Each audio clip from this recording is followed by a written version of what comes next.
semua orang saya yakin itu bisa sukses dengan jalannya sendiri-sendiri teman-teman. Banyak jalan menuju kesuksesan ya. Jadi tetap semangat, tetap menjadi orang yang sangat berguna bagi nusa dan bangsa. Itu cita-cita dari SD teman-teman. Oke.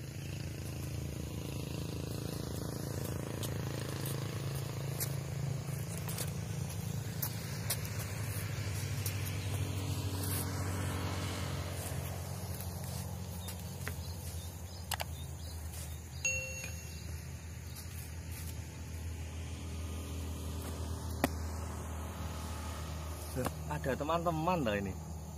Ya udah sekalian ngevlog kalau gitu. Selamat pagi teman-teman, salam goes. Oh ya, kembali lagi di channel peternak paling inspiratif se-Indonesia, Ferry's Farm. Kebetulan sekali ini ya teman-teman, jalan di sini. Ini tadi saya habis sepedaan dan kebetulan lewat di sawah ya, area persawahan ini. Dan saya lihat ini ya, di sawahnya Mas Imam ini sudah berubah menjadi sawah suket gajah. Tanamannya sudah menjadi suket gajah. Dulu itu di sini ditanduri jagung teman-teman. Sebelum Mas Imam beralih menjadi seorang peternak ya. Sekarang pun masih jadi petani dan peternak sebenarnya Mas Imam itu. Cuma pada waktu itu dia tahun 2014 Mas Imam itu masih full pertanian. Kemudian di awal tahun 2015 dia mulai masuk ke bidang peternakan. Pada waktu itu Mas Imam masih menggunakan sistem konvensional, yaitu dengan cara mencari rumput. Jadi di sela-sela waktu untuk mengurusi sebagian sawah, Mas Imam juga siangnya dia mencari rumput. Nah itu berselang sampai akhir tahun 2015. Kemudian Mas Imam sepertinya mendapat wangsit ya teman-teman. Mendapat wangsit dari sawah. Itu begini, jadi pada waktu itu produktivitas di sawah itu kurang menunjang, alias gini, kalau dihitung cukup ya sangat cukup lah, tapi mungkin Mas Imam itu adalah seorang petani dan peternak konvensional tapi berjiwa milenial teman-teman. Jadi pada waktu itu dia berpikir begini, bagaimana mengawinkan antara pertanian dan peternakan ini agar saling menunjang produktivitasnya teman-teman.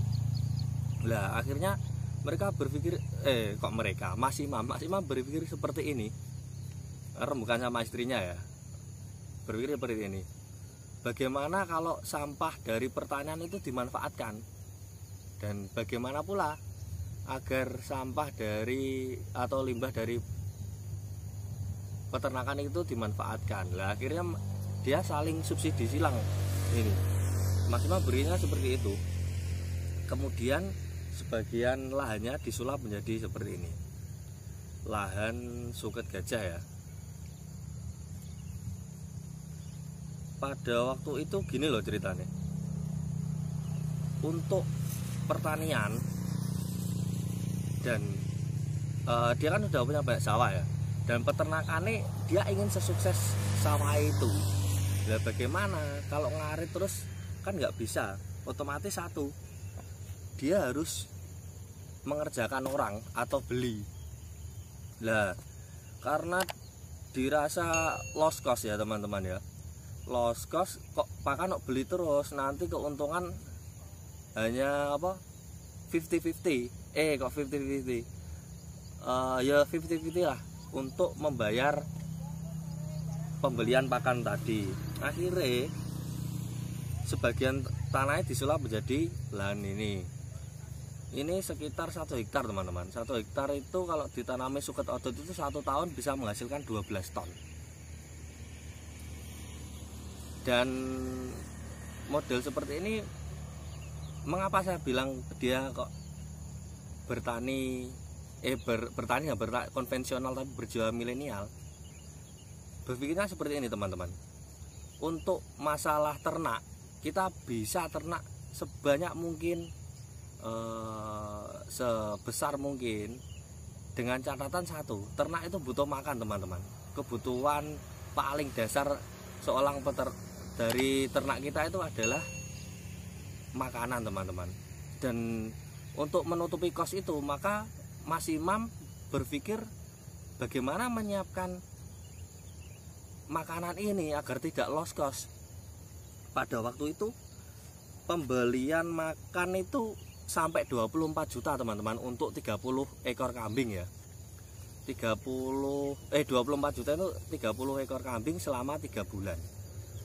Tapi dengan makan seperti ini itu kan gratis, tinggal nanti diproses silase. Nah ini di sisi modernnya Mas Imam itu adalah diproses silase. Itu dia hanya menghabiskan uang sekitar 6 juta teman-teman untuk 30 ekor kambing selama 3 bulan lah. Dia menghemat 18 juta. Jadi kalau keuntungan kita tipis, kita bisa menghemat biaya produksi gitu. Jadi pemikirannya Mas Imam itu seperti itu. Terus setelah itu, mengapa kok tidak langsung diberikan seperti dahulu-dahulu, ngaret cek terus kasihkan bruk. Tidak, Mas Imam berpikirnya seperti ini. Itu kan ngaret tenaganya Mas Imam ya. Jadi minimal secara efisien setiap tetes dari keringat yang dihasilkan dari tenaganya itu harus bermanfaat. Nah pada waktu itu ya biasalah lihat YouTube, loh kok ada mesin ini, akhirnya beli mesin chopper teman-teman, terus di custom sendiri dengan mesin diesel 24 PK teman-teman. Di custom pisaunya ditambahi biar tambah lembut. Jadi pada waktu itu sekali serep jas langsung keluar lembut teman-teman. Mengapa kok seperti itu? Karena biar dari kan kalau sistem panen seperti ini kan harus sampai batangnya tuh teman-teman. Harus sampai batangnya agar nanti tumbuhnya lebih rimbun lagi. Seperti itu. Nah, batang ini jarang, mesti ada sisa. Kalau dikasihkan langsung bruk itu mesti ada sisa teman-teman. Jombo batangnya atau yang anu, dan kayak gini kan kita nggak bisa milih mana yang muda mana yang tua. Nah, kebetulan kalau kambing itu kalau makan rumput yang muda itu bisa mengakibatkan mencret teman-teman. Nah, untuk menghindari biaya-biaya produksi untuk beli obat mencret itu akhirnya diputuskan secara cepat dan tepat untuk melakukan silase pada rumput teman-teman. Jadi digiling lembut, terus disiram prebiotik. Prebiotik ini mengandung zat-zat yang meningkatkan protein. Ini proteinnya sudah bagus sekali dan ditingkatkan lagi dengan proses silase dan ditambah vitamin teman-teman, vitamin dan mineral. Nah jadi kan ada makanan itu harus komplit teman-teman. Ada lemak, ada serat, ada karbohidrat, ada protein, ada mineral dan bervitamin. Lah itu tidak bisa kita dapatkan komplit dalam satu pakan. Kalaupun misalkan ada itu bisa komplit, cuma pada kandungan-kandungan tertentu itu ada yang tingkatnya rendah teman-teman. Jadi dengan proses silase ini diharapkan bisa meningkatkan semuanya, jadi dipukul rata gitu loh teman-teman. Terus selain itu proses silase ini juga sangat menghemat waktu teman-teman. Ini bisa saja kita ngarit setiap hari, bisa saja, tapi kan kapasitas makan ternak kita kan juga terbatas loh teman-teman. Lah ide itu malah muncul ketika itu teman-teman. Jadi waktu panen ini kan serentak, dia harus panen semua. Akhirnya loh kok ada yang kering, ada yang nggak habis gitu. Akhirnya diputuskan untuk itu proses silase. Jadi yang bahan kering, rampen-rampen yang tidak habis itu pertama digiling, terus diproses dan diawetkan teman-teman. Loh kok bisa bertahan sampai 2 minggu pertama, loh kok bisa bertahan sampai 1 bulan, dicoba terus. Akhirnya untuk keseluruhan pakan itu di model silase teman-teman. Jadi sehari itu langsung bekerja. Misalnya kita membutuhkan 4 jam lah sehari. 4 jam sehari, 4 kali ngasuh boleh atau 2 kali ngasuh. Itu kita sudah bisa menghasilkan pakan yang sangat banyak teman-teman. 5 sampai 7 bongkok. 5 sampai 7 bongkok itu bisa sekitar 900 sampai 1 ton. Itu tergantung stamina-nya ya teman-teman. Jadi kita menghabiskan waktu 4 jam itu untuk 1 ton. Dan itu bisa digunakan 10 sampai 15 hari teman-teman. Jadi dalam 10 sampai 15 hari itu bekerja 1 kali yang keras. Itu durasinya 4 jam. Itu pun kepotong asuh teman-teman. Yo ngopi, yo ngerokok, ngobrol sama teman-teman, gede bias, bikin vlog gitu. Kemudian udah ini kan lo kok dirasa enak gitu. Akhirnya panen porsi besar. Lalu kita tinggal ngatur durasinya. Pada waktu panen 1 ton ini kok bisa menjadi 15 hari. Oh, 2 ton. 2 ton kok bisa 1 bulan gitu. Jadi kita bisa merencanakan rencana. Misal ya, contoh kita bulan depan mau jalan-jalan ke Bali ya, contoh ini. Selama 1 minggu. Kalau kita model ngarit loh, kita bayar itu lebih mahal. Tapi kalau gini kita sewa aja anak kandang. Anak kandang pagi ngasih makan paling 1 jam ya, 1 jam. Terus sore makan 2 kali ya teman-teman. Pagi antara jam 7 sampai jam 10 itu dimana ternak kita itu butuh makan sebanyak-banyaknya. Jam 7 sampai jam 10. Dan ini kita akan bahas di video berikutnya ya teman-teman. Jadi pola ternak ini, pola hidup ternak nanti. Terus sorenya itu jam 4 sampai jam 8 teman-teman. Jadi kita selama seminggu itu sewa saja orang untuk ngasih makan tok. 1 hari 20.000. Pagi 1 jam, nggak sampai 1 jam lah. Pagi 1 jam, kita ambil 1 jam aja ya biar mudah hitungannya. Sore 1 jam. Enak sekali 20.000. Banyak yang mau. Kalau nggak ada yang mau, alah, anak sekolah 20.000 itu udah bisa buat jajan, buat beli paketan, buat main Mobile Legends, buat stalking status mantan gitu. 20.000 selama 1 minggu mendapat 140. Dan kita juga tidak perlu berpikir, oh ternak kita nanti makan apa, santai saja. Jadi enaknya itu seperti ini. Jadi ini sekelimit cerita dari petani konvensional yang memiliki pemikiran yang milenial teman-teman. Jadi gini, itu tadi kan secara teori seperti itu, dan Mas Imam sudah melakukan pembuktian secara praktisi ya teman-teman. Kalau ini dimanfaatkan lebih bagus ya, lebih baik lagi. Mas Imam kemungkinan bisa upgrade sampai ke 60 sampai ke 100, dan pendapatannya itu sangat bagus karena di sisi satu waktu teman-teman, waktu ya. Mas Imam itu tidak membutuhkan waktu banyak untuk melakukan pekerjaan gitu, tapi dapat menghasilkan penghasilan yang cukup lumayan dengan durasi waktu seperti itu teman-teman.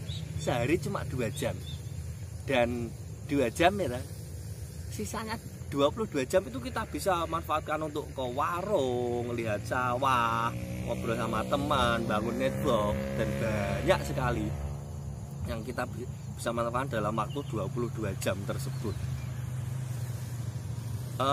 Kalau teman-teman ingin berminat, siap, lahannya tidak cukup luas teman-teman untuk kandang itu.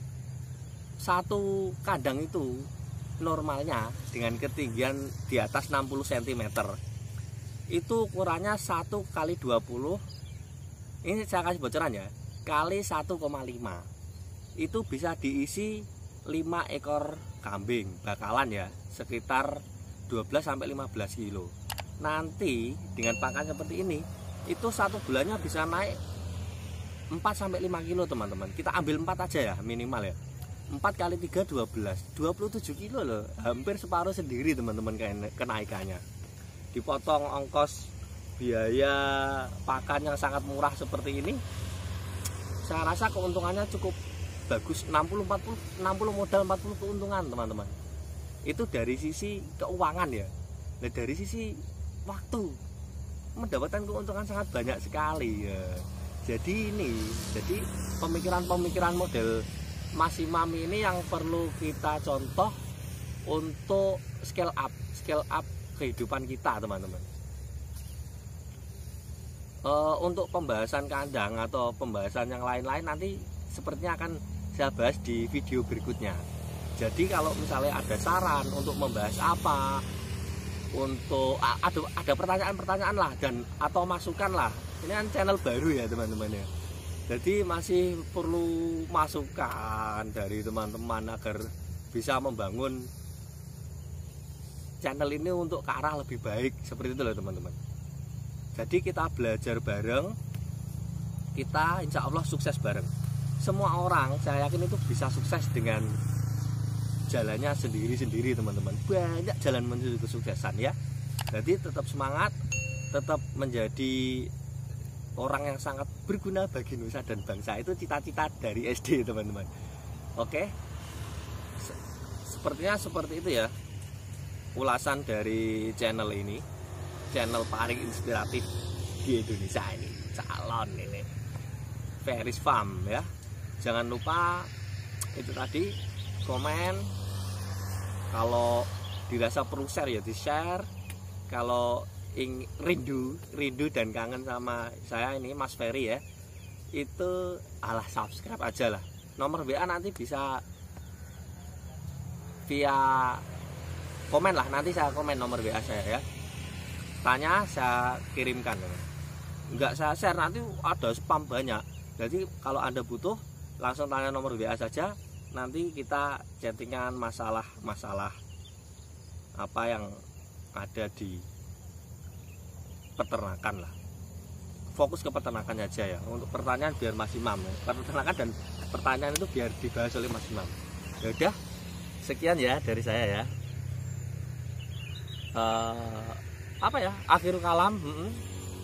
Assalamualaikum warahmatullahi wabarakatuh. Salam mbak.